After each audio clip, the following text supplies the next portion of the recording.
Subscribe कीजिए Vinod Verma channel को और बेल आइकन को दबाइए ताकि आप तक पहुंचे सभी लेटेस्ट टेक्निकल और इन्फॉर्मेटिव वीडियो सर्वश्रेष्ठ ऑडियो और वीडियो क्वालिटी में। Okay, so very good morning to all of you. So today we are going to discuss our next few clutches. Earlier we have discussed about single plate clutch, multi plate clutch. तो ये दोनों के बारे में हमने किया था और उनके क्या क्या pros and cons हैं, applications हैं, उसके बारे में हमने किया था.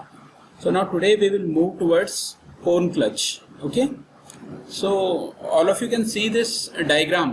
आप लोगों को दिख रहा है. तो सबसे पहले हम बात करते हैं कि why we are calling it cone clutch. तो कोन जो शेप होती है जिसको हिंदी में शायद शंकु बोलते हैं, तो in its shape is resembles with that. आप देखेंगे यहाँ पर आपको तो एक कोन जैसी शेप आपको नजर आ रही है. तो आप यहाँ देख रहे हैं ये कोन आपको नजर आ रहा है. अभी तक हमने जो दो क्लचेस पढ़े थे उसके अंदर में हमने देखा था कि फ्लैट जो था सर्कुलर डिस्क हम यूज करते थे सिंगल प्लेट क्लच के लिए या फिर मल्टी प्लेट क्लचेस के लिए. यहाँ पर हमने देखा था कि लेफ्ट साइड के अंदर में हमारे पास में फ्लाईव्हील रहता है और राइट साइड में हमारे पास क्लच प्लेट रहती है और उसको दबाने का जो काम करती है वो करती है हमारी प्रेशर प्लेट. अब यहाँ पर थोड़ा सा हम देखेंगे डायग्राम हमारा चेंज हो गया है. लेफ्ट साइड में हमारे पास वही फ्लाईव्हील है लेकिन राइट साइड में हमारे पास जो क्लच है वो कौन सा क्लच है, वो हमारे पास कोन क्लच है. सो इसका जो शेप है वो कोनिकल है, यानी कि आगे की तरफ से उसका रेडियस कम है और पीछे की तरफ से वो बढ़ता हुआ है. आप यदि 3D में देखेंगे तो आपको नजर आ रहा है 3 नंबर का जो है वो है कोन क्लच. और इस पे प्रेशर बिल्ड करने का जो काम है वो स्प्रिंग का है नंबर 4 का, जो आप यहाँ पर भी स्केच में देख सकते हैं. तो ये स्प्रिंग हमेशा क्या करती है, इसको पुश करके रखती है, जिसकी वजह से क्लच हमेशा एंगेज पोजीशन में रहता है. It is always in engage position. So जब भी हमें क्लच को डिसएंगेज करना होता है, what we have to do, we have to press this pedal. यहाँ से हम जैसे ये पेडल को प्रेस करते हैं तो ये क्या करता है, यहाँ पर फलक्रम है, इसकी वजह से ये जो आपका क्लच है वो क्या करता है, it will try to move towards right. और ये किसके अगेंस्ट वर्क डन करता है, इन स्प्रिंग के अगेंस्ट. तो जैसे जैसे आप यहाँ से ताकत लगाते हैं वैसे वैसे ये क्या होता है, cone clutch it will shift towards right.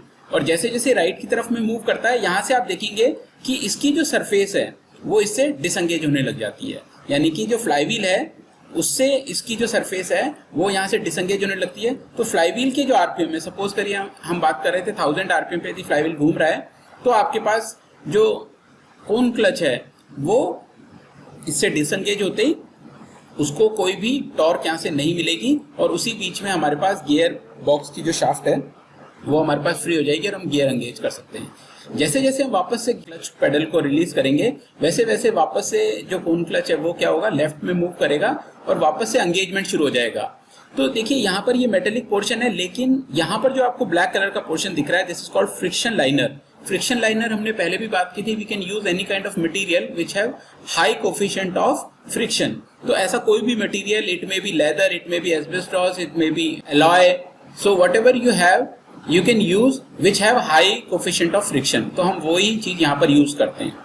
तो इससे फायदा क्या हुआ, आप देखेंगे कि ये आपके पास एरिया बढ़ गया. पहला काम तो क्या हुआ, इससे एरिया बढ़ गया. अभी हम आगे और डिटेल में डिस्कस करेंगे. So once we should know the cone clutch transfer a high torque than plate और disc clutch of the same size due to the wedging action and increase surface area. तो आप देखेंगे यहाँ पर veg जो आपने पढ़ा था शायद मैकेनिक्स में भी, तो यहाँ पर वेज बन गया. ये यहाँ पर ये एक टैपर है तो इसकी वजह से वेजिंग एक्शन मिल रहा है. और जो फोर्स पहले सिंपल सीधा लगता था वो फोर्स क्या हो रहा है, it is at sine alpha. तो इसकी वजह से आपका जो फोर्स का मैग्नीट्यूड है वो भी बढ़ गया एंड जो सरफेस एरिया है वो भी आपको कम उतने ही एरिया में ज्यादा मिल पा रहा है. मतलब सेम साइज का यदि हम क्लच कंपेयर करें तो surface area, contact surface area is increasing cone clutch. Cone clutch are generally now only used in low peripherals speed applications. ये देखिए बहुत जो स्लो स्पीड होती है वहीं पे हम इसको यूज करते हैं और कोशिश करते हैं बार बार एंगेज डिसएंगेज नहीं करना पड़े. इसकी क्या ड्रॉबैक है अभी हम आगे डिस्कस करेंगे. Although they were once common in automobiles and other combustion engine transmissions. यानी कि एक समय था जब कोन क्लच बहुत वाइडली यूज होते थे और काफी ऑटोमोबाइल्स में यूज किए जाते थे, पर अब लगभग ये खत्म हो चुके हैं. और बहुत हैवी अर्थ मूवर्स होते हैं, जैसे आप देखते हैं कि रोड रोलर्स होते हैं बड़े बड़े, तो वहां पर हम इस तरह के कोन क्लचेस को यूज करते हैं जहां पर टॉर्क काफी ज्यादा ट्रांसफर हो सके. दूसरा हमारे को फ्रीक्वेंटली उसको बार बार एंगेज डिसएंगेज नहीं करना पड़े. यदि हम बात करें इसके फोर्स एनालिसिस की, थोड़ा सा हम इसके इसके फॉर्मूले को डिस्कस कर लेते हैं। ऑल्दो हम लोग इसका डेरिवेशन नहीं देखेंगे और ना ही इस पे कोई भी न्यूमेरिकल आता है। Just for your knowledge we should know that contact surface are in the form of cone. जो यहाँ पर कोन है ये आपको दिख रहा है शेडेड, ये आपके पास क्या है, ये कोन है जो कि कॉन्टैक्ट सरफेस है। Normal force on contact surface is R, ये जो आपको दिख रहा है आई आर, यहाँ पर जो आपके पास नॉर्मल फोर्स लग रहा है, and more torque is transmitted. और हम जो कोन का एंगल लेंगे वो अल्फा होगा। You can C over here this is semi cone angle, ठीक है, तो ये आपके पास अल्फा होगा। And width of cone, width of cone का मतलब क्या हो गया, ये पूरी जो विड्थ है आपके पास कोन की, आपको ये दिख रही है यहाँ से लेके और यहाँ तक की, ये W है, ये W है। और ये स्लांट हाइट है, यानी कि आप कह सकते हैं जो it is not straight, it is slant height, और इसी को हम लोगों ने विड्थ माना है कोन का, दिस इज W। तो साइन अल्फा आपके पास हो जाएगा R outer minus R inner upon W। तो आर आउटर क्या है आप देखेंगे, रेडियस यहाँ से लेके आउटर पेरिफेरी तक, यानी यदि हम कोन के आउटर पॉइंट तक की बात करें तो दिस इज कैपिटल आर, जो कि कैपिटल आर रेडियस है। और यदि हम अंदर तक की बात करें तो ये आपके पास स्मॉल आर है, यानी आर आई और आर ओ से हमने इसको डिनोट किया है। तो आपके पास साइन अल्फा जो होगा, ये इसका साइन लेंगे तो it will comes to capital R minus small R upon W, ठीक है। और यदि हम दो चीज़ों के लिए इसमें कंडीशंस बनती है, पहली बनती है यूनिफॉर्म प्रेशर थ्योरी। यदि हम यूनिफॉर्म प्रेशर की बात करें, सब पॉइंट्स पे बराबर प्रेशर हो, तो हमारा 2/3 जो वैल्यू है वो इसमें काम में आती है। तो आप इसका जो फॉर्मूला है that is T equals to 1 upon sine alpha mu F 2/3 R outer cube minus R inner cube divided by R outer square minus R inner square. और जो यूनिफॉर्म वियर थ्योरी है उसके लिए यदि हम जो फॉर्मूला यूज करते हैं that is 1 upon sine alpha mu F, same है। यहाँ पर हाफ होता है ऑफ द एवरेज, मतलब यहाँ पर जो हम होता है ये एवरेज लेते हैं रेडियस का, देखेंगे आप outer radius plus inner radius का हाफ कर दिया हमने, उसका क्या किया है, एवरेज ले लिया है। तो ये हम लोग यूज करते हैं यूनिफॉर्म वियर थ्योरी में। Anyway let's move ahead.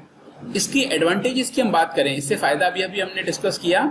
The normal force acting on the friction surface is greater than the axial force। तो यदि हम सिंगल प्लेट या मल्टी प्लेट की बात करें तो उसमें जो फोर्स लगता है वो एक्शियली फोर्स लगता है, whereas जो यदि हम कोन क्लच की बात करें तो उसके अंदर में नॉर्मल फोर्स लगता है। Like in single plate clutch the normal force acting on the friction surface is equal to the axial force, ठीक है। तो यहाँ पर ऑटोमेटिकली हमारा क्या हो जाता है, फोर्स नॉर्मल जो है वो एक्शियल फोर्स से ज्यादा है, तो वन एडवांटेज इज देयर। लेकिन इसके साथ ही एक डिसएडवांटेज है कोन क्लच की, that is the main disadvantage of cone clutch is if the angle of cone is made smaller than 200, the male cone tends to bind in the female cone and it becomes difficult to disengage the clutch. तो आप वापस से इस diagram को यदि आप देखते हैं, यदि ये आपने क्या किया है, जो कोन है आप इसका ये जो एंगल है ये कम से कम रखते हैं। यदि आप इसको बढ़ाते जाएंगे और जितना ये क्या होगा अंदर जाने की कोशिश करेगा, उतने ही चांस बढ़ जाते हैं कि ये अंदर ही स्टिक हो जाए और अंदर ही चिपका रह जाए, बाहर नहीं आ पाए। तो हम इस एंगल को आप देखेंगे ज्यादा टेपर रखते हैं। ये जो टेपर जितना ज्यादा होगा उतना ही हमारे लिए अच्छा होगा। जितना कम टेपर होगा, यानी यहाँ का रेडियस और यहाँ का रेडियस जितना नजदीक आएगा उतना ही ये अंदर जाने के लिए कोशिश करेगा, और अंदर जाएगा तो ये क्या करेगा, इन वॉल्स पे स्टिक हो जाएगा। और जैसे ही वो फ्लाईव्हील पे स्टिक हो जाता है तो कई बार ये कंडीशन होती है कि इससे बाइंड हो जाता है, यानी इससे चिपक जाता है। आप जितना भी फोर्स लगाते हैं इसको हटाने के लिए ये बाहर नहीं आ पाता, ये एक बहुत बड़ी प्रॉब्लम होती है। एक डिसएडवांटेज और है कि जैसे जैसे वियरिंग होता है इस फ्रिक्शन सरफेस में, तो आपका ये जो सरफेस पोर्शन है जो क्लच का है ये धीरे धीरे अंदर की तरफ मूव होने लग जाता है, यानी कि उसका जो मूवमेंट है वो थोड़ा और अंदर तक जाने लग जाता है, जिससे थोड़ी प्ले हो जाती है हमारे पास, ठीक है। तो या तो हम उसको एडजस्ट करते रहें, नहीं तो हमारे को जल्दी फिर फ्रिक्शन लाइनर्स चेंज करने पड़ते हैं। So that is also one of the disadvantages. Application की अभी जैसे हमने बात करी कि जो भी लो स्पीड पेरिफेरल्स हैं, ऐसी कोई भी चीज जहां पर बहुत लो स्पीड में हम यूज करते हैं वहां पर हम इसको यूज कर सकते हैं। Cone clutch is common in automobiles and other combustion engines. ये अर्लियर स्टेज के लिए सही था, nowadays it is not used that often. It is also used in very specialist transmissions in racing, rallying और in extreme off road vehicles. तो यहाँ पर हम बात करें ऑफ रोड व्हीकल्स की, क्योंकि वहां पर टॉर्क काफी ट्रांसफर होता है। जैसे हमने बात की थी 4x4 व्हीकल्स की, वहां भी हम काफी टॉर्क को ट्रांसफर करते हैं, तो उस पर्टिकुलर केस के लिए भी हम लोग कहीं कहीं इसको यूज करते हैं। Cone clutches are use in power boats. जो पावर पोर्ट्स होती हैं, क्योंकि उसमें बार बार आपको क्लच चेंज नहीं करना पड़ता है, तो वहाँ भी हम इनको यूज़ करते हैं। Small cone clutches are used in synchronizing mechanisms in manual transmission. तो एज ए सिंक्रोनाइजेशन जो गियर्स होते हैं वहाँ पर भी हम इनको यूज़ करते हैं। आगे हम जब पढ़ेंगे तब सिंक्रोनाइज क्या होता है उसके बारे में और डिटेल में डिस्कस करेंगे। So this is about your cone clutch. Now the next one is semi centrifugal clutch. देखिए हम बोल रहे हैं सेमी सेंट्रीफ्यूगल क्लच, तो ये पूरी तरह से सेंट्रीफ्यूगल नहीं है। तो सबसे पहले स्टार्ट करने से हमें ये समझ में आना चाहिए व्हाट इज सेंट्रीफ्यूगल फोर्स। तो हमने ये बात देखी है कि जब भी हम किसी चीज को घुमाते हैं और सर्कुलर मोशन देते हैं तो वो जो भी ऑब्जेक्ट होता है आउटर एंड पे वो और बाहर जाने की कोशिश करता है, यानी कि वो जो वेट है वो बाहर की तरफ निकलने की कोशिश करता है, और इसी को हम सेंट्रीफ्यूगल फोर्स बोलते हैं। यह चीज हमारे लिए कई बार नुकसानदायक होती है और कई बार हम इसको यूज करके कई फायदा भी करते हैं, कई अलग अलग चीजें भी करते हैं हम। तो इसमें हम बात कर रहे हैं सेमी सेंट्रीफ्यूगल की, यानी हम पूरी तरह से सेंट्रीफ्यूगल नहीं यूज करके सेमी सेंट्रीफ्यूगल यूज कर रहे हैं। तो सबसे पहले अब इसका कंस्ट्रक्शन हम देख लेते हैं। आप स्केच में देखेंगे तो लेफ्ट साइड में आपको फ्लाईव्हील नजर आ रहा है और यहाँ से इंजन शाफ्ट है जो कि इसको रोटेट करती रहती है। ठीक है, अगेन हमारे पास जो क्लच प्लेट है आपको दिख रही है, यहाँ पर क्लच प्लेट यहाँ पर लगी हुई है और वही आपके पास स्प्राइन शाफ्ट है, इसके ऊपर ये माउंटेड है। हमने पहले भी बात की थी स्प्राइन शाफ्ट से ये क्या होता है, लेफ्ट एंड राइट मूव कर सकती है लेकिन रिलेटिवली रोटेशन मोशन नहीं कर सकती, यानी कि यदि क्लच प्लेट घूमेगी तो आपकी ये शाफ्ट घूमेगी और यदि ये नहीं घूमेगी तो आपकी जो रोटेटिंग शाफ्ट है वो भी नहीं घूमेगी। तो इन दोनों में किसी भी तरीके से रिलेटिव मोशन नहीं हो सकता है। और इसी के दोनों तरफ देखेंगे तो यहाँ पर फ्रिक्शन लाइनर लगा हुआ है, इस क्लच प्लेट के लेफ्ट और राइट साइड में फ्रिक्शन लाइनर यूज किया हुआ है। और ये जो हम देखेंगे this is what, this is your pressure plate, ये जो आपको बड़ी सी दिख रही है this is your pressure plate. तो प्रेशर प्लेट क्या करती है, इस क्लच प्लेट को किसके अगेंस्ट दबा के रखती है, आपके फ्लाईव्हील के अगेंस्ट में। तो इसमें ये कंस्ट्रक्शन आप ऑलरेडी देख चुके हैं, लेकिन ये आप देखेंगे यहाँ पर एक स्प्रिंग लगी हुई है। तो हमने सिंगल प्लेट क्लच में भी बात की थी कि ये स्प्रिंग ही होती है और दोनों तरफ स्प्रिंग लगी होती है, जिसकी वजह से ये प्रेशर प्लेट इसके अगेंस्ट दबी हुई रहती है। लेकिन यहाँ पर हमने थोड़ा सा चेंज ये किया कि हमने एक साइड तो स्प्रिंग रखी है लेकिन एक साइड हमने क्या किया, एक बेल क्रैंक लीवर यूज किया है। तो बेल क्रैंक लीवर किस तरह से आप ध्यान से देखेंगे तो यहाँ पर इसका शेप जो है बेल क्रैंक शेप में है और यहाँ पर ये जो पोर्शन है आपको अपर पोर्शन दिख रहा है, यहाँ पर एक्स्ट्रा वेट माउंटेड होता है, यानी ये जो पोर्शन होता है ये भारी होता है। यदि आप इसमें भी देखेंगे तो ये वाला जो पोर्शन है ये हम इस लीवर में भारी बनाते हैं। देन यहाँ पर एक पॉइंट होता है जिसमें निडल से इसको हमने अटैच किया हुआ है, किसके साथ में, प्रेशर प्लेट के साथ में। और दूसरा जो पॉइंट है इसी बेल क्रैंक लीवर का वो हमने फिक्स किया हुआ है आपकी बाहर की माउंटिंग के साथ में, यानी ये यहाँ पर फिक्स रह सके। ठीक है, तो ये एक अरेंजमेंट हमने एक्स्ट्रा रखा हुआ है, यहाँ पर भी आप देख सकते हैं। सो ये है इसकी कंस्ट्रक्शन के बारे में बातचीत। नाउ लेट्स अंडरस्टैंड कि ये काम कैसे करेगा। तो देखिए यदि हम बात करें कि अभी हमने कोई प्रेशर अप्लाई नहीं कर रखा है और हमने किसी भी तरह से पैडल नहीं दबा रखा है तो क्या होगा, ये इस पोजीशन में एंगेज पोजीशन में रहेगा। तो अभी जो है, अभी ये जो फोर्स है इस स्प्रिंग का ये इस क्लच प्लेट को दबा के रखेगी, यानी इसको अपने आप से इधर नहीं आने देगी राइट साइड में। ठीक है, तो हल्का सा ये इसको टच करके रखेगी और यहाँ पर ये जो आपके पास बेल क्रैंक लीवर है ये नॉर्मल पोजीशन में रहेगा अभी स्टार्टिंग पोजीशन में। लेकिन जैसे जैसे आप क्या करेंगे, रेस बढ़ाएंगे, गाड़ी की स्पीड बढ़ाएंगे, तो क्या होगा, ये फोर्स तो चेंज नहीं होगा क्योंकि ये तो स्प्रिंग का जितना कांस्टेंट फोर्स है ये लगा के रखेगा। लेकिन अब इसी के साथ क्या होगा, ये जो बेल क्रैंक लीवर है इसका आउटर पार्ट और दूर जाने की कोशिश करेगा, it will try to go away from this position. और आप यहाँ पर देखेंगे सेंट्रीफ्यूगल फोर्स क्या कर रहा है, it is directing towards outward. और जैसे जैसे ये आउटवर्ड मूव करने की कोशिश करेगा आप देखेंगे कि ये अल्टीमेटली क्या होगा, ये लेफ्ट साइड में फोर्स क्रिएट करेगा, क्योंकि इसका शेप ऐसा बना हुआ है कि जैसे जैसे ये आउटवर्ड मूवमेंट करेगा वैसे वैसे क्या होगा, ये पूरा का पूरा लेफ्ट साइड में फोर्स एक्सर्ट करेगा। और लेफ्ट साइड में फोर्स एक्सर्ट करेगा तो इस पिन के थ्रू ये क्या करेगा, प्रेशर प्लेट को प्रेस करेगा। तो जैसे जैसे स्पीड बढ़ेगी व्हीकल की वैसे वैसे आपका सेंट्रीफ्यूगल फोर्स बढ़ेगा और जैसे जैसे सेंट्रीफ्यूगल फोर्स बढ़ेगा वैसे वैसे प्रेशर प्लेट पे और प्रेशर बढ़ेगा। इसका मतलब ये हुआ कि यदि हम बात करें नॉर्मल कंडीशन की, यदि हम बात करें जो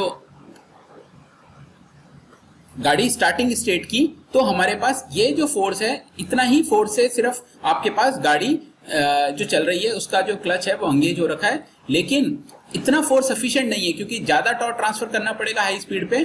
तो जो जैसे जैसे स्पीड बढ़ रही है, टॉर्क ट्रांसमिशन रेट बढ़ रहा है, वैसे वैसे उसको काउंटर करने के लिए हमने ये वेट लगाया हुआ है, जिसके कारण क्या हो रहा है, वो उसको ज्यादा एडिशनल फोर्स प्रोवाइड कराता जा रहा है, जिसकी वजह से आपका जो है प्रेशर प्लेट को और ज्यादा फोर्स करता रहेगा और ये आपस में बाइंड रहेंगे, दबे हुए रहेंगे।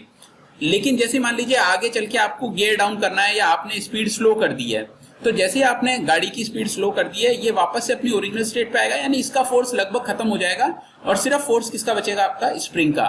तो इस कंडीशन में क्या होगा, जैसे ही आप क्लच पेडल दबाते हैं, देखिए इसमें क्लच पेडल होता है, याद रखिएगा सेमी सेंट्रीफ्यूगल क्लच में क्लच पेडल होता है। तो आप जैसे ही क्लच पेडल को प्रेस करते हैं तो आपको सिर्फ इस स्प्रिंग के अगेंस्ट काम करना है, क्योंकि उस समय में ये फोर्स ऑलमोस्ट नेग्लिजिबल है ही नहीं। तो ये एक इंपॉर्टेंट चीज है। तो आप जैसे ही इसमें प्रेस करेंगे क्लच पेडल को, तो आपको इतनी ही स्प्रिंग के फोर्स के अगेंस्ट काम करना है। तो कहने का मतलब ये हुआ कि यदि हम यहाँ पर बहुत सारी पहले स्प्रिंग यूज करते थे, जैसा सिंगल प्लेट या मल्टी प्लेट में हम यूज करते थे, तो फोर्स बहुत बढ़ जाता था, क्योंकि सारा जो प्रेशर प्लेट है उसके ऊपर में जो फोर्स क्रिएट होता था वो सिर्फ स्प्रिंग के थ्रू होता था। तो हमें बहुत हैवी स्प्रिंग्स लगानी पड़ती थी।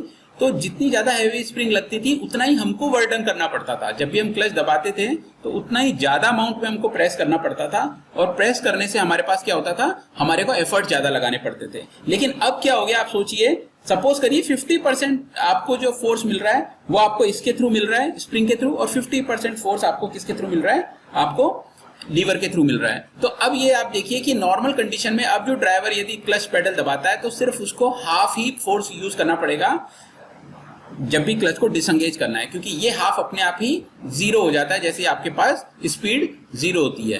तो इससे आपके एफर्ट्स कम हो गए। तो this is called semi centrifugal type of clutch. I hope all of you understand. मैं आप लोगों को इसका भी एक एनिमेशन भी दिखाऊंगा, तो आप लोगों को ये सारे क्लचेस और अच्छे से क्लियर हो जाएंगे। तो ये इसके बारे में है। तो semi centrifugal clutch use in high powered engines and racing car engines where clutch disengagement requires appreciable and tiresome driver effort, यानी कि ऐसी जगह पे जहां पर बहुत पावरफुल इंजन हम यूज करते हैं, या रेसिंग कार जहां बार बार हमें क्लचेस यूज करने पड़ते हैं, क्लच पेडल को बार बार प्रेस करना पड़ता है, तो हम वहां पर सेमी सेंट्रीफ्यूगल यूज करते हैं। क्योंकि जैसे ही रेसिंग कार स्पीड में आएगी तो बाकी का काम कौन कर लेगा, लीवर कर लेगा। लेकिन जब स्पीड स्लो होगी तो हमारा डिसंगेजमेंट ईजी हो जाएगा। तो हमारे लिए ये यहाँ पर काफी यूजफुल है। The power transmitted with partly by clutch spring and remaining by centrifugal action of extra weight provided in the system। तो समझ में आ गया कि कुछ तो पार्शियली हम लोग किससे एंगेजमेंट कर रहे हैं, क्लच का जो स्प्रिंग लगी हुई है उससे, और बाकी का हम लोग क्या कर रहे हैं, सेंट्रीफ्यूगल एक्शन के थ्रू हम लोग एक्सर्ट कर रहे हैं। The clutch spring transmits power at low engine speed and centrifugal force transmit power at high engine speed। I think it is clear to all of you। Now let's move towards the advantage, disadvantage and application of semi centrifugal clutch। तो सबसे बात करें हम advantage की, तो पहला advantage है clutch operation is very easy. यदि हम कंपेयर करें तीनों के साथ, कौन कौन से, single plate clutch, multi plate clutch या कोन क्लच, उसके रेस्पेक्ट में हमारा सेमी सेंट्रीफ्यूगल क्लच को ऑपरेट करना इजी होता है, कम फोर्स हमें रिक्वायर्ड होता है। Less stiff clutch spring are used as they operate only at low engine speeds. अभी हमने बात करी बहुत हाई स्टिफनेस की हम लोग स्प्रिंग यूज करते हैं सिंगल प्लेट और मल्टी प्लेट में, लेकिन हम बात करें सेमी सेंट्रीफ्यूगल की तो स्टिफनेस कम हो जाता है। स्टिफनेस का मतलब क्या हो गया, उसका जो फोर्स लगने वाला है, जो उसका स्प्रिंग कांस्टेंट है वो कम हो गया, इसकी वजह से बहुत ज्यादा फोर्स आपके स्प्रिंग क्रिएट नहीं करता है। डिसएडवांटेज क्या है, spring have transmitting the torque eight low engine speeds only, यानी कि हम लोग क्या कर रहे हैं, जो स्प्रिंग है उसका सिर्फ और सिर्फ इस्तेमाल कब हो रहा है, जब लो टॉर्क ट्रांसमिट हो रहा है। हाई टॉर्क को स्प्रिंग बियर नहीं कर पाएगी, स्लिप हो जाएगी। ठीक है। Centrifugal force works at higher engine speeds to transmit torque, यानी कि यदि आपको जो सेंट्रीफ्यूगल फोर्स का यदि यूज करना है तो आपकी इंजन की आरपीएम जो वो ज्यादा होनी चाहिए। यदि इंजन की आरपीएम कम हो गई तो सेंट्रीफ्यूगल फोर्स ऑटोमेटिकली कम हो जाएगा। तो ये कई बार हमें प्रॉब्लम करता है कि हम जैसे मान लीजिए सपोज करिए हम लोग हिल एरिया में चढ़ रहे हैं, हम पहाड़ के ऊपर में हमारी गाड़ी को चला रहे हैं, तो उस केस में क्या होगा, स्पीड तो स्लो होगी लेकिन टॉर्क ज्यादा ट्रांसमिट करना है, तो इस कंडीशंस में हमारे लिए थोड़ी सी प्रॉब्लम क्रिएट हो जाती है इस तरह के क्लचेस में। Application semi centrifugal clutches is used in workshop cars, कई फॉरेन की कार्स हैं उसमें हम लोग सेमी सेंट्रीफ्यूगल कार यूज कर रहे हैं। Okay, now let's move towards full centrifugal clutch. तो आप देख रहे हैं फुल सेंट्रीफ्यूगल का मतलब क्या हो गया, अब हमने इसमें स्प्रिंग पर डिपेंडेंसी बिल्कुल बंद कर दी और ना ही इसमें हमने क्लच पेडल रखा है, हमने बिल्कुल क्लच पेडल हटा दिया, यानी बिल्कुल ऑटोमेटिक तरीके से हैं। और इस क्लच को हम देखें, इसकी पहले कंस्ट्रक्शन को देखें तो इसकी दो तरह के कंस्ट्रक्शन आता है। पहला कंस्ट्रक्शन हमारे सामने है। इसका पहला कंस्ट्रक्शन यदि हम देखें तो वापस हम लेफ्ट से शुरू करते हैं। यहाँ ड्राइविंग शाफ्ट है, इसके साथ में हमारे फ्लाईव्हील लगा हुआ है और फ्लाईव्हील के बाद में आप देखेंगे ये कलर जो आपको दिख रहा है, this is your liner material. और इसके जस्ट बाद में आपके पास ये जो प्लेट दिख रही है, this is your clutch plate. यहाँ पर आपके पास क्लच प्लेट लगी हुई है और उसके पीछे आप देखेंगे इसको फोर्स क्रिएट करने के लिए आपके एक स्प्रिंग लगी हुई है। हालांकि फोर्स जो आएगा वो इन स्प्रिंग की वजह से नहीं आएगा, ये जो फोर्स आएगा वो पीछे से आएगा। स्प्रिंग हमने क्यों लगाई है? So that uniform force can be created, यानी कि हम नहीं चाहते कि किसी एक पर्टिकुलर जगह पर ज्यादा फोर्स हो और किसी पे कम हो, तो हम पूरी पेरिफेरी में इस तरह से स्प्रिंग लगी रहती हैं और इन स्प्रिंग को दबाने का काम कौन करता है? ये प्रेशर प्लेट करती है। This is your pressure plate. और ये प्रेशर प्लेट को फोर्स कौन देता है? Again bell crank levers. You can see 2 bell crank lever. यहाँ पर आपको कट सेक्शन दिखाया इसलिए 2 ही दिख रहे हैं, 2 से ज्यादा भी बेल क्रैंक लीवर हो सकते हैं। और यहाँ पर आपके पास अगेन स्प्लाइन शाफ्ट है। स्प्लाइन शाफ्ट से फायदा क्या होगा कि ये जो क्लच प्लेट है या फिर आपके पास प्रेशर प्लेट है, ये दोनों लेफ्ट राइट मूव कर सकती हैं लेकिन रिलेटिव मोशन नहीं कर सकती हैं। Now let's try to understand ये काम कैसे कर रहा है। तो आपके पास आरपीएम आ रही है इंजन से और आपका जो फ्लाईव्हील है ये लगातार घूम रहा है, ठीक है। जैसे जैसे ये घूम रहा है, स्पीड बढ़ रही है, तो ये बेल क्रैंक लीवर क्या करेंगे? आउटसाइड जाने की कोशिश करेंगे। यानी वेट ए आपको दिख रहा है, यहाँ पर लीवर बी दिख रहा है, ये क्या करेंगे? बाहर की साइड जाने की कोशिश करेंगे। और बाहर जाएंगे तो इसका इस तरह से शेप बनाया हुआ है कि इसका जो पॉइंट है, जो अनदर पॉइंट है, वो क्या करेगा? प्रेशर प्लेट पे प्रेशर क्रिएट करने लगेगा। यहाँ पर भी ये बाहर जाएगा तो ये प्रेशर प्लेट पे प्रेशर क्रिएट करेगा और जैसे जैसे ये प्रेशर क्रिएट करेगा वैसे वैसे स्प्रिंग के थ्रू क्या होगा? आपकी क्लच प्लेट इसके अगेंस्ट प्रेस हो जाएगी और आपका जो क्लच है वो अंगेज रहेगा, ठीक है। तो इस केस में उल्टा हो गया। जैसे जैसे आरपीएम बढ़ते हैं तब ये आपका क्लच अंगेज होता है, जबकि अब तक हमने जो भी पढ़े थे उसमें क्लच हमेशा अंगेज रहता था, सिर्फ हम क्या कर रहे थे? उसको डिसंगेज कर रहे थे। तो यहाँ पर क्या हो गया? जैसे जैसे आपका आरपीएम बढ़ता है वैसे वैसे ये अंगेज होता है, लेकिन जब आपका आरपीएम स्लो हो जाता है तो ये डिसंगेज हो जाता है। तो ये वापस से पीछे आ सके उसके लिए हमने क्या किया है? यहाँ पर देखेंगे तो आपने फ्लाईव्हील के अंदर में भी कुछ स्प्रिंग्स यूज की हुई हैं। हालांकि इनका काफी कम कोफिशिएंट होता है, तो इस वजह से क्या करते हैं? ये ज्यादा आपको दूर नहीं करेगी, यानी ये जो फोर्स है ये इसके ऊपर में एग्जर्ट नहीं करेगा। ये सिर्फ और सिर्फ इतना सा स्टिफनेस रखेगा कि ये जो क्लच प्लेट है ये नॉर्मल कंडीशन में, यानी जैसे ही आरपीएम 0 हो, ये इससे इसको दूर कर दे, यानी फ्लाईव्हील से चिपका नहीं रहे। ये काम सिर्फ स्प्रिंग जी का है। बाकी जैसे जैसे आपका आरपीएम बढ़ेगा, वेट बाहर जाएंगे तो प्रेशर प्लेट पे फोर्स एक्सर्ट होगा। प्रेशर प्लेट स्प्रिंग ई लिखा हुआ है, इसको दबाएगी और ये क्या करेगी? क्लच प्लेट को दबाएगी और आपका क्लच अंगेज हो जाएगा। यानी ये पूरा जो सिस्टम है ये सिर्फ आरपीएम पर काम करता है। आप जैसे जैसे रेस बढ़ाते हैं गाड़ी की वैसे वैसे क्लच अपने आप अंगेज होता है और रेस जैसे ही घटाते हैं आपका आरपीएम अपने आप कम हो जाता है। इसलिए आपको क्लच पेडल की आवश्यकता इसमें नहीं होती है। ओके, इसी में एक सिंपलेस्ट और एक तरीका होता है फुल्ली सेंट्रीफ्यूगल में। उसका शेप कुछ इस तरीके का होता है। आप देख पा रहे हैं इसके अंदर में क्या किया हुआ है? सिलेंड्रिकल फॉर्म में 4 फ्रिक्शन लाइनर्स यूज किए हुए हैं, सिलेंडर्स यूज किए हुए हैं। तो ये बाहर का ड्रम है जिसको घूमना है और अंदर जो आपको लगा रखी है वो आपके पास फ्रिक्शन लाइनर्स लगा रखी हैं और ये आपके पास क्या लगा रखे हैं? क्लचेस यूज कर रखे हैं और अंदर आपके पास स्प्रिंग है। तो होता क्या है कि आप इसका कट व्यू भी देख सकते हैं साइड से। तो होता ये है कि जैसे जैसे आरपीएम से घूमता है तो ये वेट होता है इसके अंदर में, ये सारे जो आप चारों देख रहे हैं इन चारों में मास है। तो इस वजह से क्या होता है? ये जैसे जैसे आरपीएम बढ़ेगा ये आउटसाइड जाने की कोशिश करेंगे और आउटसाइड जाने से क्या होगा? ये ऑटोमेटिकली ड्रम पर कांटेक्ट करेंगे, टच करेंगे, वैसे ही क्या हो जाएगा? आपका आरपीएम इस पे ट्रांसफर होने लग जाएगा और ये भी शाफ्ट घूमने लग जाएगी, ठीक है। तो this is how our centrifugal clutch works. इसका cut section, real cut section आप देख सकते हैं कि ये आपके पास 3 क्लच प्लेट्स लगी हुई हैं और ये क्या हो रखा है? इसका एक एंड तो आपका फिक्स है, यहाँ पर हिंज किया हुआ है और दूसरा एंड आपको फ्री कर रखा है स्प्रिंग के साथ में। तो तीनों पे इसी तरीके से आपको स्प्रिंग दी हुई है। लेकिन जैसे जैसे आरपीएम बढ़ेगा तो ये पॉइंट तो क्योंकि आपका हिंज किया हुआ है, ये वाला जो पॉइंट है ये बाहर की तरफ जाने की कोशिश करेगा और यदि मान लीजिए एज्यूम करिए बाहर की साइड में कोई एक फ्लाईव्हील है तो फ्लाईव्हील को ये टच करेगा और अपने आरपीएम को ट्रांसमिट करेगा। और यहाँ पर ये की के लिए प्रोविजन किया हुआ है, यहाँ पे की लगा देंगे तो इसमें स्प्लाइन शाफ्ट की जरूरत नहीं है, इसमें सिर्फ की होल दिया हुआ है। तो शाफ्ट में भी आपके पास यहाँ पर देख सकते हैं एक की होल दिया हुआ है जिसमें आप इसको इसके साथ एंगेज कर सकते हैं। यहाँ पर भी आपको साइड व्यू में दिखाया हुआ है। तो इस तरीके से आप इसको एंगेज कर देंगे तो ये इसके साथ रिलेटिव मोशन नहीं करेगा इस शाफ्ट के साथ में। तो ये दूसरी तरीके का आपके पास डायग्राम है सेंट्रीफ्यूगल क्लच का। Now let's move towards the details.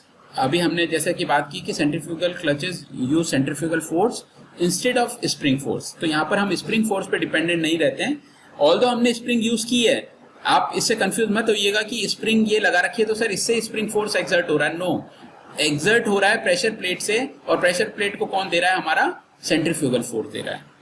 ठीक है, तो हमारा पूरा का पूरा जो फोर्स है वो किससे हो रहा है? सेंट्रीफ्यूगल फोर्स के कारण ट्रांसमिट हो रहा है। This clutch is always in engaged position and it does not have a clutch pedal to operate it. Centrifugal clutch is automatically operated with engine speed. जैसे जैसे इंजन के आरपीएम बढ़ते हैं वैसे वैसे इसके एंगेजमेंट ज्यादा से ज्यादा होता जाता है। The vehicle can be stopped in gear without stalling. ये जो इम्पोर्टेंट चीज आप देख रहे हैं कि इसमें आप किसी भी गियर में गाड़ी को खड़ी कर सकते हैं और जैसे ही आप रेस देते हैं वापस गाड़ी उसी गियर से स्टार्ट हो सकती है। तो ये जो हम आगे पढ़ेंगे फुली ऑटोमेटिक गियर सिस्टम जो आता है, एटीवी आते हैं, ऑटोमेटिक ट्रांसमिशन जो आता है, उसके अंदर हम लोग ये चीज यूज करते हैं क्योंकि इसके लिए हमारे को अलग से कोई क्लच यूज नहीं करना होता है। And also the gear can be started in any gear by pressing the accelerator pedal. तो आपने देखा होगा जैसे आप एक्टिवा चलाते हैं तो आप उसमें सिर्फ रेस देते जाते हैं, उसमें सीवीटी होता है, उसका भी जो वर्किंग है वो बिल्कुल इसी तरीके से होता है कि आप जैसे जैसे ये जो है एक्टिवा में सेम चीज यूज होती है, जैसे जैसे आप आरपीएम बढ़ाते हैं ये इसका एंगेजमेंट बढ़ता जाता है। और उसमें आगे हम पढ़ेंगे कोनिकल स्टेप्स होते हैं, यानी कि जैसे जैसे आरपीएम बढ़ते हैं वो बेल्ट जो होती है वो एक स्टेप से दूसरे स्टेप पे, दूसरे से तीसरे पे मूव होती चली जाती है, तो वो फुल्ली ऑटोमेटिक होता है, वो हम आगे पढ़ेंगे। But I hope all of you understand this centrifugal clutch. Advantage की हम बात करें, centrifugal clutch has less maintenance. तो जो भी सेंट्रीफ्यूगल क्लचेस हैं, जैसा हमने बोला इसके अंदर ना तो पेडल है ना हम लोगों को स्प्रिंग यूज करनी पड़ रही है, तो हमारे का मेंटेनेंस कम हो जाता है। इट इज नॉट एक्सपेंसिव, तो सेंट्रीफ्यूगल क्लच हमारा थोड़ा सस्ता पड़ता है compare to single plate and multi plate. It does not need clutch pedal because it's automatic. ठीक है, इसमें कोई जरूरत नहीं है आपको क्लच पेडल की। It helps to prevent engine from stalling, stop running. तो क्या होता है, कई बार क्या होता है हमारा इंजन जो होता है हम लोग देखते हैं आइडल कंडीशन में वो बंद करना पड़ता है, इसमें आपको जरूरत नहीं है। इसमें यदि वो चल भी रहा है तो लोअर आरपीएम पे हमें जो क्लच है वो डिसऑपरेट हो जाएगा, अपने आप काम करना बंद कर देगा because of less centrifugal force. अब हम बात करें डिसएडवांटेजेस की, तो due to slipping and friction there is a loss of power. अभी हमने बात करी कि कभी एंगेज होगा कभी डिसएंगेज होगा तो स्लिप बहुत बढ़ जाएगा, यानी ये फुल्ली तरह से तो एंगेज नहीं होगा, ग्रेजुअली एंगेज होगा और ग्रेजुअली ही डिसएंगेज होगा, तो उस बीच में हमारा स्लिप बढ़ जाएगा और स्लिप बढ़ने से हमारे पास लॉसेस बढ़ जाएंगे। Second problem is it does not transfer a high amount of power because centrifugal clutch shoes slip in heavy load condition. यानी कि हम यदि हैवी ट्रक्स में यदि बात करें या जहां पर बहुत ज्यादा हाई स्पीड रेसिंग कार्स की बात करें वहां हम इसको यूज नहीं कर सकते, क्योंकि वहां पे क्या हो रहा है हमारे पास हाई अमाउंट में टॉर्क ट्रांसफर करेंगे तो हमारा स्लिप बढ़ जाएगा, और स्लिप बढ़ जाएगा तो हमारे पास क्या होगा, पावर जो लॉसेज हैं वो बढ़ जाएंगे। It causes over heating problem. तो अभी अभी हमने बात करी स्लिप बढ़ जाएगा, तो अभी जैसे हमने बताया था, पहले भी हमने डिस्कस किया था, यदि हम हाफ एंगेज रखते हैं किसको, अपने क्लचेस को, तो हीट बढ़ जाता है क्योंकि उनमें फ्रिक्शन बहुत बढ़ जाता है और उसकी वजह से उनकी लाइफ कम हो जाती है। तो एक प्रॉब्लम सेंट्रीफ्यूगल की ये भी है कि ये ओवर हीटिंग प्रॉब्लम देते हैं। It's engagement and disengagement depend upon the speed of the driving shaft. यानी कि ये पूरी की तरह से किस तरह से वर्किंग करता है, ड्राइविंग शाफ्ट की स्पीड पे। ड्राइविंग शाफ्ट तेज चल रही है तो ये अच्छे से एंगेज होगा, स्लो है तो ये पार्शियली एंगेज होगा। एप्लीकेशंस की हम बात करें तो the centrifugal clutch is mainly used in mopeds and go carts. तो हम लोग इस तरह की गाड़ियों में इनको ज्यादा यूज करते हैं सेंट्रीफ्यूगल क्लचेस को। It is also used in mini bikes, chain Shaw and loan movers. यदि हम देखेंगे तो लोन में जो चलाने के लिए छोटी गाड़ियां आती हैं या चेन से चलने वाली हैं या छोटी बाइक्स आती हैं, बच्चों की भी बाइक्स आती हैं फॉरेन में, उनमें हम लोग इनको यूज कर सकते हैं कि जैसे जैसे रेस दो वैसे वैसे वो एंगेज हो जाता है और आगे गाड़ी बढ़ने लगती है। It is used in boats and paramotors to keep the engine running during stalling, stop running and engaging loads during starting and idling. तो कई बार क्या होता है, आप लोग देखते हैं कि बोट्स हम लोग रन करके छोड़ देते हैं और वो फिर भी अपने आप से रन होती रहती है काफी दूर तक। तो उसमें जो होता है आरपीएम लगातार बना रहता है, उस कंडीशन में क्या होता है वो एंगेज रहती है। जैसे आरपीएम कम होता है ये डिसएंगेज हो जाती है, यानी पूरी की पूरी जो प्रोसेस है वो सारी आरपीएम बेस्ड है। ठीक है, तो आरपीएम बढ़ेंगे तो आपका ये एंगेज होगा और आरपीएम कम हो जाएंगे तो आपके पास ये डिसएंगेज हो जाएगा। So this is about your centrifugal clutch. Okay, अभी मैं आप लोगों को इनके सबके एनिमेशन दिखाऊंगा। Now let's move towards electromagnetic clutch. ठीक है, तो इलेक्ट्रोमैग्नेटिक क्लच की यदि हम बात करें तो इलेक्ट्रोमैग्नेटिक क्लच क्या हो गया, बेसिकली इलेक्ट्रोमैग्नेट बेस्ड होता है। यानी कि हम जैसे ही उसमें करंट सप्लाई करते हैं, हमने पढ़ रखा है इलेक्ट्रोमैग्नेट क्या होता है, जैसे ही हमारा वाइंडिंग में करंट आता है तो वो मैग्नेटिक बन जाता है और मैग्नेट बनते ही उसके सामने जो प्लेट है वो उससे चिपक जाती है। ठीक है, इलेक्ट्रोमैग्नेटिक क्लच की हम बात करें तो जैसे ही आप करंट फ्लो कराते हैं वैसे ही इलेक्ट्रोमैग्नेट वर्क करता है और उसके साथ में आपके पास जो भी प्लेट है, मेटेलिक प्लेट है आयरन की, वो उसके साथ चिपक जाती है। तो हम इलेक्ट्रोमैग्नेट बिल्कुल इसी तरह से काम करते हैं। आपके सामने स्केच भी है और आपके सामने इसका 3D मॉडल भी है। तो हम पहले इसकी कंस्ट्रक्शन को समझ लेते हैं।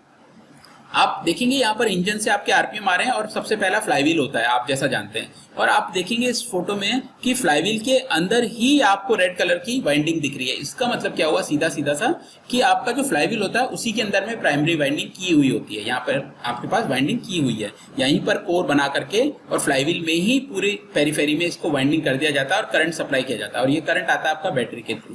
तो जैसे ही इसके अंदर में करंट फ्लो होता है, आप देखेंगे राइट साइड का जो है इसमें क्या हो रहा है, आपके पास आर्मेचर है और ये आपके पास हब है। This is basically clutch plate. यहाँ पर ही आपकी ये क्लच प्लेट है और यहाँ पर फ्रिक्शन लाइनर लगा हुआ रहता है। ओके, तो बीच में आपको एक हल्का सा गैप दिख रहा है, एयर गैप। इसमें बहुत ज्यादा गैप नहीं रहता है, बहुत कम गैप रहता है। ओके, और यहाँ पर गियर बॉक्स रहता है। तो होता क्या है कि जैसे आप गाड़ी स्टार्ट करते हैं तो उस केस में क्या हो जाता है, आपका क्लच एंगेज हो जाता है। और क्लच एंगेज कैसे होता है, जैसे इसमें करंट सप्लाई होता है तो ये मैग्नेटिक हो जाता है और मैग्नेटिक होते ही ऑटोमेटिकली ये इसको अपनी तरफ खींच लेता है और खींचते क्या होता है, ये प्लेट जो होती है वो इसके साथ चिपक जाती है मैग्नेट के जैसे, और ये 1 यूनिट की तरह काम करता है, सिंगल यूनिट में ये काम करता है और ये रोटेट होता रहता है। जैसे हमको क्लच चेंज करना होता है तो हम क्या करते हैं, पेडल दबाते हैं और पेडल दबाते ही इसकी जो इसका जो फ्लो था, इसका सर्किट ब्रेक हो जाता है, यानी कि इसको करंट नहीं मिलता है। तो इसका मैग्नेटिक एक्शन खत्म हो जाता है और मैग्नेटिक एक्शन खत्म होते ही ये प्लेट इससे दूर हो जाती है। ठीक है, और दूर होते ही क्या हो जाता है, हमारे लिए इस पे पावर ट्रांसमिशन जो है वो डिसएंगेज हो जाती है और हम गियर चेंज कर देते हैं। और जैसे ही हम पेडल से पावर उठाते हैं वापस से इसमें करंट फ्लो होता है और ये इसको एंगेज कर देता है। तो अभी आप जो देख रहे हैं वो डिसएंगेज पोजीशन में देख रहे हैं इलेक्ट्रोमैग्नेट को। इलेक्ट्रोमैग्नेटिक क्लच की हम बात कर रहे थे। तो electromagnetic clutch is a clutch that is engaged and disengaged by an electromagnetic actuators. Electromagnetic clutch works electrically but it transmit torque mechanically. तो काम तो ये कैसे कर रहा है, इलेक्ट्रिकली कर रहा है, यानी जैसे हम करंट सप्लाई कर रहे हैं वैसे ही ये इलेक्ट्रोमैग्नेट एक्टिंग में आ जाता है, एक्शन में आ जाता है और उसको क्लच को एंगेज कर लेता है। लेकिन जो पावर ट्रांसमिशन हो रही है वो इलेक्ट्रिकली नहीं हो रही है, वो हो रही है mechanically. So it is known as the electromagnetic clutch as various clutch modified and designed from electromagnetic clutches। तो कई सारे और क्लचेस भी इससे हमने अलग अलग शेप एंड साइज के डिराइव कर रखे हैं। It depends on the application. In electromagnetic clutch the flywheel consist of winding. The current is supplied to the winding from battery और डायनोमो। तो डायनोमीटर आपने सुन रखा है जो करंट प्रोड्यूस करता है, तो आप डायनोमीटर से भी डायरेक्ट दे सकते हैं या बैटरी से भी इसको करंट दे सकते हैं। तो इसका जो वर्किंग है आप एक बार देखिएगा, जैसे मैंने आपको बताया वही वर्किंग इसमें लिखा हुआ है। ठीक है, एडवांटेज और डिसएडवांटेज की बात करें तो it can be use in remote locations, यानी कि हम कहीं पर भी इसको लगा सकते हैं। ऐसा नहीं है, वहां पे क्या होता था हमारे पास, अभी तक हमने जितने क्लच पढ़े हैं वहां पे कहीं ना कहीं हम क्लच पेडल दबा रहे थे तो हमें चाहिए था कि वो आगे के पोर्शन में ही रहे, तो हम उससे क्लच को एंगेज और डिसएंगेज कर सकते थे। लेकिन यदि मान लीजिए हम क्लच पीछे लगाना चाहते हैं, रेयर साइड में लगाना चाहते हैं व्हीकल के, तो वहां तक लिंकेज ले जाना बहुत मुश्किल होता है। लेकिन यदि हम बात करें इलेक्ट्रोमैग्नेटिक क्लच की तो सिर्फ तार जाएगा और वो कहीं पर भी हम इसकी माउंटिंग कर सकते हैं। तो इसलिए रिमोट लोकेशंस पे भी हम इसको आराम से यूज कर सकते हैं, बहुत अच्छी बात है। It is use in automatic transmission. तो हम क्या करते हैं, ऑटोमेटिक ट्रांसमिशन में इलेक्ट्रोमैग्नेटिक क्लचेस का काफी इस्तेमाल करते हैं। Fast and easy to operate, यानी कि इसका रेस्पॉन्स टाइम बहुत अच्छा है, क्योंकि मैकेनिकल में क्या होता था वो धीरे धीरे एंगेज होता था और डिसएंगेज होता था, लेकिन इसमें ये क्या होता था एकदम से एंगेज होता है और एकदम से डिसएंगेज होता है। ठीक है, तो ये इसके लिए हमारे पास एक दिक्कत ये आती थी कि जर्क लगता था, लेकिन इसमें क्या होता है, ये बहुत लाइट वेटेड है, प्लस हमारा जो गैप है वो बहुत कम होता है जो क्लच प्लेट और फ्लाईव्हील का है, इसलिए यहाँ पर ऑपरेशन भी फास्टर हमें मिल पा रहा है। हम डिसएडवांटेजेस की बातें करें तो because energy dissipates as heat in electromagnetic actuators every time the clutch is engaged, there is a risk of overheating, this is a major limitation. यानी कि क्या होता है, 90% 99% जो होता है, अभी हमने बात करी, उसमें करंट फ्लो होता है और ये मैग्नेटिक एक्शन की वजह से एंगेज पोजीशन में रहता है। इस वजह से आप सोचिए वहाँ पर कितनी हीट जनरेट होगी, और इसका जो हीट का कारण है कि फेलियर होने के बहुत ज़्यादा चांस हो जाते हैं। कभी हो सकता है वाइंडिंग जल जाए, या फिर वो हो सकता है कि जो वहाँ पर हीट है वो प्रॉपर डिसिपेट नहीं हो रही है, तो उससे भी हमारे को जो इसका जो वर्किंग है उसमें काफ़ी लिमिटेशंस रहती हैं। This clutch should operate at less temperature because it is isolating material. तो हमने अभी बात करी मैग्नेटिक फील्ड यूज हो रहा है, और आप सबने पढ़ रखा है कि मैग्नेटिक फील्ड हायर टेम्परेचर पे डिटोरेट होती है, तो हम कोशिश करते हैं इसको लो टेम्परेचर पर ही यूज करें। हायर जैसे टेम्परेचर होता है तो हमारा मैग्नेटिक जो डिटोरेशन है वो शुरू हो जाता है। इट्स कॉस्ट इज हाई, ये एक और इसके लिए ड्रॉबैक है कि इसकी कॉस्ट हमें हायर पड़ती है। एप्लीकेशंस की हम बात करें तो electromagnetic clutches are used in conveyor drives. जो कन्वेयर ड्राइव्स होती हैं, मतलब आपने देखा होगा कन्वेयर बेल्ट्स यूज होती हैं, कन्वेयर ड्राइव्स यूज होती हैं, वहाँ पर हम यूज़ करते हैं। कॉपी मशीन्स जो है, फोटोकॉपी मशीन्स में हम लोग मैग्नेटिक क्लचेस यूज़ करते हैं। लॉन्ग मूवर जो हैं वहाँ पर भी हम इसको यूज़ करते हैं। And also use in packaging machines, food processing machines, printing machines and factory automation. तो यहाँ पर इन सब जगह पर इलेक्ट्रोमैग्नेटिक क्लचेस के एप्लीकेशंस हैं, ठीक है। Now before moving to vacuum clutches and hydraulic clutches, I would like to show you some animations so that you can better understand कि हाउ दे वर्क्स, ओके। तो हम शुरू से बात कर रहे हैं। We know that clutch can be defined as a mechanical device with various functions, such as discuss the different types of clutches in brief. Automobile clutches can be mainly classified into two types: friction clutches and fluid flywheel. Friction clutches work on the principle that when a rotating disc comes in contact with a stationary disc, the stationary disc starts rotating because of the friction. As you can see in this diagram, there are two different types of clutches. One is friction clutch and one is fluid flywheel. तो अभी हम जो बात कर रहे हैं, अभी हम जो सारे क्लचेस पढ़ रहे हैं वो सारे फ्रिक्शन क्लचेस हैं। अभी हम फ्लूइड फ्लाईव्हील की तरफ नहीं गए हैं। We will discuss this in next session कि फ्लूइड फ्लाईव्हील कैसे काम करते हैं, okay? So these are two basic units. Fluid flywheel works on the principle of truck. So we will not go in deep. यदि हम बात करें कौन कौन से टाइप के क्लचेस हैं, कोन क्लच है, सिंगल प्लेट है, मल्टी प्लेट है, semi centrifugal and centrifugal clutch. तो ये पांच टाइप के हमारे पास क्लच हैं। Cone clutch. A typical cone clutch assembly can be shown as it consists of an inner cone-shaped flywheel and a cone-shaped clutch plate mounted on the driving and driven shafts respectively. तो आप देख रहे हैं यहाँ पर आपके पास flywheel है, आपके पास कोन क्लच है, और ड्रिवन शाफ्ट आपके पास राइट में है, लेफ्ट साइड में ड्राइविंग शाफ्ट है, ठीक है। The conical surface of the clutch plate is lined with a friction lining. It have a friction lining. The driven or the gearbox shaft is splined. So spline shaft is there. Which helps the clutch plate slide forwards so it and can backwards. slide left and right. When the clutch is engaged, the clutch plate cone moves fully inside the flywheel cone, so that the conical friction. अब आप देख रहे हैं कि दोनों left side की जो shaft है वो घूम रही है और राइट साइड की भी शाफ्ट घूम रही है, because it is in engage position. Surfaces are in complete contact. Thus, the torque gets transmitted to the gearbox shaft. जैसे ही आप इसको राइट में मूव करेंगे क्या होगा? For disengaging the clutch pedal is pressed, which pulls the clutch plate out of the flywheel against the force of a spring.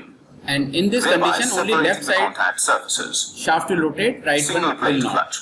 The typical single plate clutch assembly can be shown as: here the flywheel is rigidly fixed to the engine shaft, and the clutch plate is pressed between the flywheel and the pressure plate. The clutch plate has friction linings on both the sides to provide two annular friction surfaces for power transmission. This clutch plate is mounted on a splined hub and is thus free to slide over the gearbox shaft. Coil springs are provided circumferentially on the pressure plate. These springs provide axial force to keep the clutch in engaged position.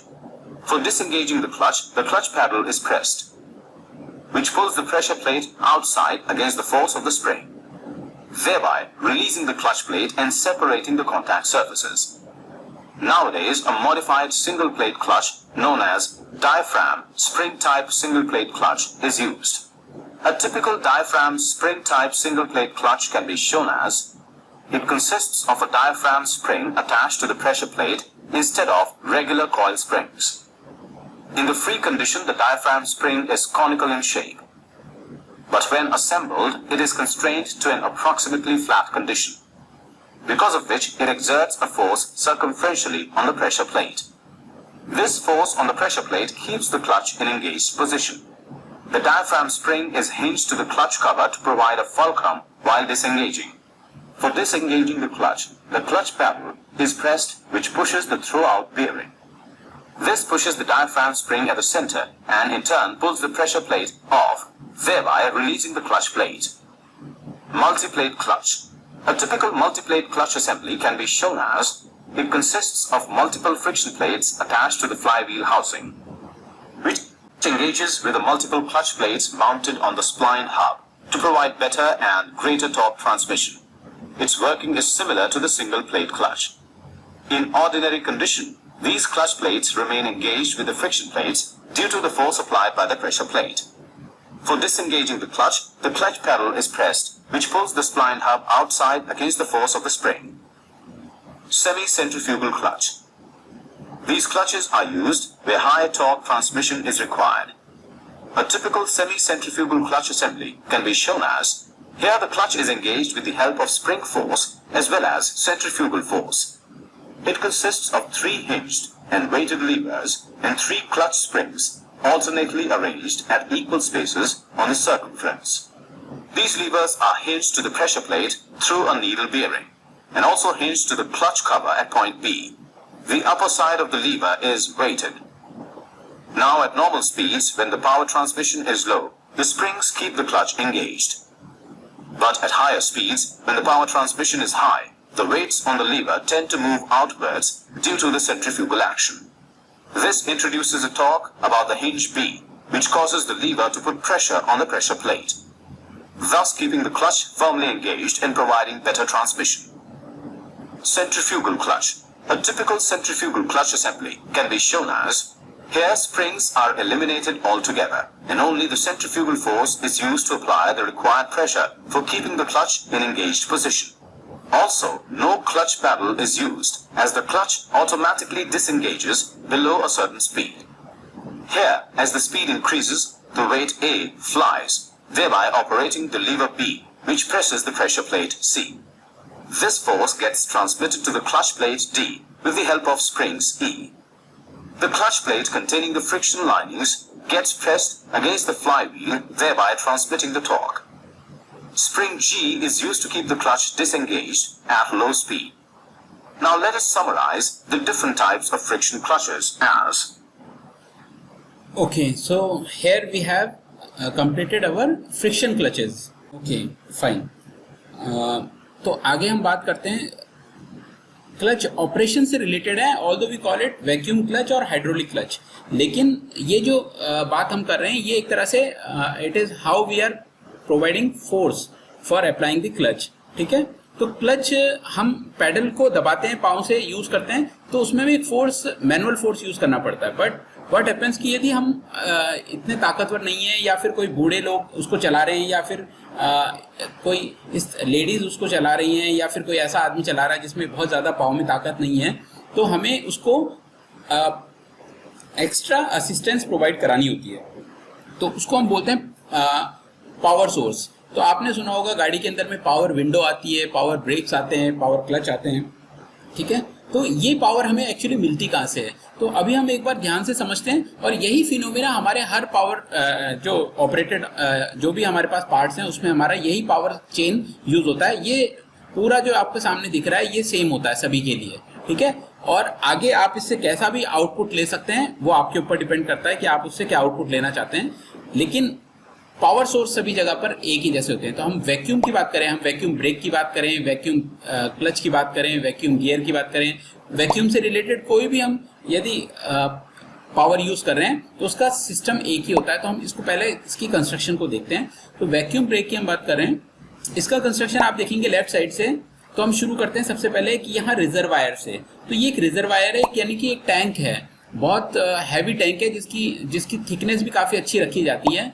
तो एक heavy tank बनाया जाता है और इसको हमें vacuum करना होता है। तो वैक्यूम करने के लिए कि हम क्या करते हैं, यहाँ पर हम लोगों ने यहाँ पर एक पंप लगा दिया और पंप से हम क्या कर रहे हैं, इसको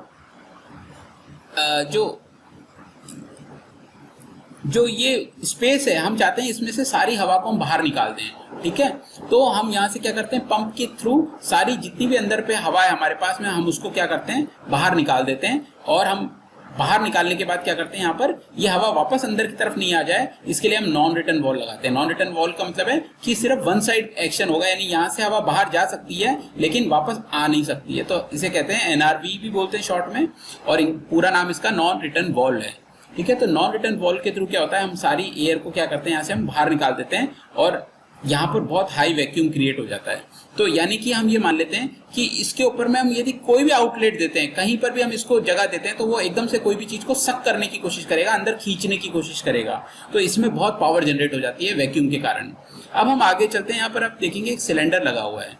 तो एक सिलेंडर लगा हुआ है और एक ये पिस्टन आपको दिखा रखा है, और पिस्टन का जो आपके पास अपर एंड है वो एक सोलोनॉइड वॉल पे अटैच्ड है। सोलोनॉइड वॉल आप सबने देख रखा है, मैग्नेटिक एक्शन पे काम करता है, यानी कि यहाँ पर कॉपर कॉइल्स हैं और जैसे ही इस सर्किट के अंदर में करंट फ्लो करेगा, ये मैग्नेटिक एक्शन के थ्रू मैग्नेटाइज हो जाएगा और ये जो वॉल है ये ऊपर की तरफ में अपने आप को ले लेगा। जब ये मैग्नेट बंद हो जाएगा तो ये वापस से क्या करेगा, नीचे आ जाएगा और ये बंद हो जाएगा। तो ये इसका बेसिक पर्पज है कि हम जैसे ही स्विच ऑन करेंगे मैग्नेटाइज होगा और ये वॉल ऊपर की तरफ हो जाएगा, यानी ये वॉल खुल जाएगा एक तरह से, और यहाँ से हमारे पास आउट की जो जगह है वो मिलने लग जाएगी, यानी कि ये पूरा सर्किट पूरा हो जाएगा वैक्यूम होता हुआ सिलेंडर से होता हुआ, और आपके मेन जो सेकेंडरी सिलेंडर है उसको जोड़ देगा। तो ये प्राइमरी सिलेंडर है जिसके सिलेंडर को हमने सोलेनॉइड से जोड़ रखा है। अब हम आगे बात करते हैं कि यहाँ से हमने किससे जोड़ रखा है इसको। अब यहाँ के बाद में आप कोई भी चीज़, ये जो आपको एरिया दिख रहा है, यहाँ से आप कोई भी चीज़ को चेंज कर सकते हैं। तो यहाँ पर आपके पास सेकेंडरी जो सिलेंडर है इसमें आप देखेंगे अगेन एक पिस्टन लगा हुआ है और आपके पास में एक जो है लिंक लगा हुआ है पिस्टन के साथ में, और पिस्टन हेड लगा हुआ है। तो ये जो लिंक है ये बाहर आपको दिया हुआ है। तो अब आप समझ सकते हैं कि होगा क्या, कि जैसे ही हमने यहाँ पर सोलोनॉइड वॉल को एक्चुएट किया, हमने स्विच को ऑन किया, तो आपका जो सिलेंडर है, जो पिस्टन है वो ऊपर हो गया, और पिस्टन ऊपर होते ही आपको वेंट को यहाँ से जगह मिल गई। इस वेंट को जगह मिलते ही क्या होगा, यहाँ से वो जितनी भी एयर है उसको अपनी तरफ खींचने की कोशिश करेगा, सक करने की कोशिश करेगा इस रिजर्वायर में। तो यहाँ पर एक एयर पहले से मौजूद थी, तो जैसे ही एयर मौजूद थी उसको जैसे ही वॉल्व ओपन हुआ उसने क्या किया, पूरी हवा को रिजर्वायर में खींचने की कोशिश करी। इसकी वजह से पिस्टन अपने आप क्या करेगा, लेफ्ट मूव करेगा और बहुत पावर के साथ मूव करेगा। तो जैसे ये लेफ्ट मूव करेगा तो ये पूरा का पूरा जो लिंकेज है वो पूरा का पूरा लेफ्ट साइड में मूव करेगा, और लेफ्ट साइड में मूव करने के बाद अब आप चाहें इससे जो काम करवा सकते हैं। ये लिंकेज यदि आपने ब्रेक के साथ जोड़ दिया तो आप चाहें तो ऑटोमेटिक ब्रेक लगा सकते हैं वैक्यूम के थ्रू, this is called vacuum brakes. यदि आपने इसके साथ में क्लच को जोड़ दिया तो क्लच को ऑपरेट करने का काम भी ये लीवर कर सकता है। तो हमें इसकी पोजीशनिंग इस ढंग से करनी है कि जैसे ही हम ऑन करेंगे वैसे ही हमारा लीवर ऑपरेट हो जाए। तो आगे का काम मैकेनिकल इंजीनियर्स या आप लोग सब समझ सकते हैं कि हम कैसे लिंकेज करेंगे, वो अनदर टास्क है। लेकिन हमारा ये जो सिलेंडर है ये पावरफुली ऑपरेट हो रहा है, और जैसे ही हम इसको डिसंगेज करेंगे, डिसंगेज करते क्या होगा, आपका ये पिस्टन है वापस से नीचे आ जाएगा और ये वेंट बंद हो जाएगा, यानी इसका रास्ता बंद हो जाएगा। और इसका रास्ता बंद होते ही क्या होगा, जो हवा है वेंट यहाँ से मिल रहा है वो आपका क्या होगा, वापस से रिवर्स हो जाएगा और ये इसको दूर कर देगा। कई बार इसको दूर करने के लिए हम एडिशनली स्प्रिंग भी यूज करते हैं। तो स्प्रिंग्स भी यूज करते हैं हम जिससे कि वापस रिट्रैक्ट हो सके। रिट्रैक्ट मतलब ये अपनी ओरिजिनल पोजीशन में चला जाए, उसके लिए हम लोग स्प्रिंग्स भी यूज करते हैं। तो जैसे ही आपका ये ऑपरेशन बंद हुआ तो ये ऑटोमेटिकली स्प्रिंग फोर्स से इसको वापस से आउटसाइड में ले आएगा, और जो क्लच अंगेज या डिसंगेज हुआ था उसको ये रिवर्स कर देगा। तो ये जो आपके सामने एक पूरा का पूरा सिस्टम दिख रहा है, it is common for all. आप इससे चाहे जो ऑपरेट करा सकते हैं, और बिल्कुल यही चीज हम लोग हाइड्रोलिक में भी यूज करते हैं। तो हाइड्रोलिक ब्रेक्स बोल लीजिए, हाइड्रोलिक क्लच बोल लीजिए, उनके अंदर में भी हम इसी तरीके से पूरा सिस्टम यूज करते हैं। उसमें यहाँ पर एयर की जगह सिर्फ फर्क इतना होता है कि यहाँ पर हाइड्रोलिक आ जाता है। हाइड्रोलिक मतलब ऑयल आ जाता है। हम वाटर को यूज नहीं करते हैं क्योंकि वाटर इज कंप्रेसिबल। हम नहीं चाहते कि हमारी पावर कम हो। हम यहाँ पर जितनी भी पावर दे रहे हैं, यदि हम हाइड्रोलिक फ्लूइड के लिए वाटर को यूज करेंगे तो वो कंप्रेस हो जाएगा और उसमें भी काफ़ी एनर्जी हमारी वेस्ट हो जाएगी।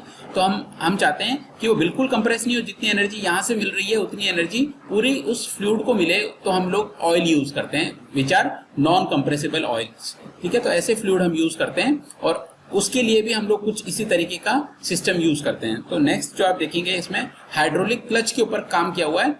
ये क्लच आप देखेंगे, ये ऑलरेडी वही क्लच है जो आप लोग यूज कर रहे हैं, पढ़ रहे हैं। सिंगल प्लेट हो सकता है, मल्टी प्लेट हो सकता है, कोन क्लच हो सकता है, ठीक है, और सेमी सेंट्रीफ्यूगल हो सकता है, क्योंकि सेंट्रीफ्यूगल में क्लच पैडल होता नहीं है। तो ये चारों तरह के क्लचेस इसमें हो सकते हैं। बस इसका ऑपरेशन जो है वो हमने हाइड्रोलिकली कर दिया। वो कैसे कर दिया आप देखेंगे कि यहाँ पर हमने एक जो हमारा फुट पैडल है उसको हमने क्या किया, हाइड्रोलिक रिजर्वायर के साथ जोड़ दिया और यहाँ पर बहुत हाई प्रेशर का फ्लूइड भरा हुआ है। तो हम जैसे ही पैडल को ऑपरेट करते हैं तो पैडल जैसे ही आप नीचे प्रेस करते हैं तो ये आपका लीवर बाहर की तरफ खींचता है और उस केस में क्या होता है, आपका वॉल खुल जाता है और वॉल खुलते ही हाइड्रोलिक जो फ्लूइड है वो काफी प्रेशर के साथ में यहाँ पर एक्चुएट होते हुए ये होस पाइप से आपके जो सेकेंडरी सिलेंडर है इसमें चला जाता है और इससे आप जैसा ऑपरेशन लेना चाहें अंदर या बाहर का वो आप ले सकते हैं। ठीक है, तो अल्टीमेटली हम जो फोर्स यूज कर रहे हैं वो मैनुअल फोर्स यूज नहीं कर रहे हैं। मैनुअल फोर्स तो थोड़ा सा फोर्स लगा के हम सिर्फ क्या कर रहे हैं, उस पावर सोर्स को एक्चुएट कर रहे हैं, यानी उस वॉल को खोल रहे हैं या बंद कर रहे हैं, सिर्फ इतना सा हम फोर्स लगा रहे हैं। बाकी का काम कौन कर रहा है, आपका जो सेकेंडरी फोर्स है, हाइड्रोलिक हो सकता है, वैक्यूम हो सकता है, वो हमारा ये काम कर रहा है। तो this is about your hydraulic clutches.